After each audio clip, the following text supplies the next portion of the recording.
ఉదయకాల ప్రార్థన.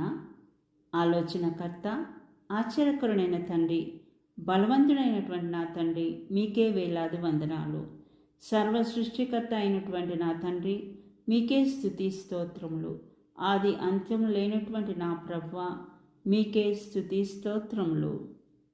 స్తుతుల సింహాసనపై ఆశ్రయుడైనటువంటి దేవా, మీకే స్తుతి స్తోత్రములు. వేకువనే మమ్ము మీ ప్రేమతో నింపుదేవా. ఆకాశమంతా ఉన్నతమైన కృపతో నన్ను బ్రోవాడా, మీకే స్తుతి స్తోత్రములు. తప్పుపోయిన దాన్ని వెదికి రక్షించే లోకరక్షక, మీకే స్తుతి స్తోత్రములు. నీవు నాకు అమూల్యమైన వాడువని చెప్పిన దేవా, మీకే స్తుతి స్తోత్రములు. మమ్మల్ని ఓదార్చుటకు నేనున్నాను అని అభయమిచ్చు ప్రభువా, మీకే స్తుతి స్తోత్రములు. రాత్రి అంతా కూడా మమ్మల్ని కాచి కాపాడిన దేవా, మీకే స్తుతి స్తోత్రములు.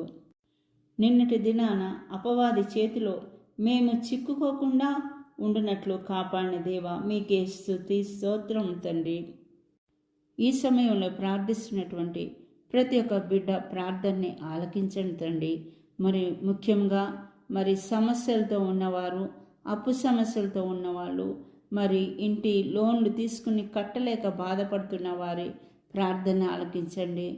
బిడ్డల కోసం ప్రార్థిస్తున్నటువంటి ప్రతి ఒక్క తల్లి తండ్రి ప్రార్థనని ఆలకించండి తండ్రి. ముఖ్యంగా ఈ సమయంలో యువత గురించి ప్రార్థించుకుంటున్నాం తండ్రి. యువత దారి తప్పిపోకుండా అయా నైనా మీ కాపుదలలో వారిని ఉంచుతండి. అనాథ బిడ్డల్ని నైనా ఆదుకోండి తండ్రి. దిక్కులేని వారిని ప్రభువా ఆదరించండి తండ్రి. ఈ సమయంలో క్యాన్సరు జబ్బుతో బాధపడుతున్నవారు, గుండె జబ్బుతో బాధపడేవారిని అయా మీ గాయమైన హస్తాన్ని వారిపై ఉంచి వారిని ముట్టి స్వస్థపరచండి తండ్రి. కుటుంబాల్లో శాంతి సమాధానాన్ని దయచేయం తండ్రి. ఇంటర్వ్యూలకి వెళ్తున్న వారికి నైనా సహాయం చేయండి తండ్రి. వారి ప్రార్థనని ఆలకించండి ప్రభువా.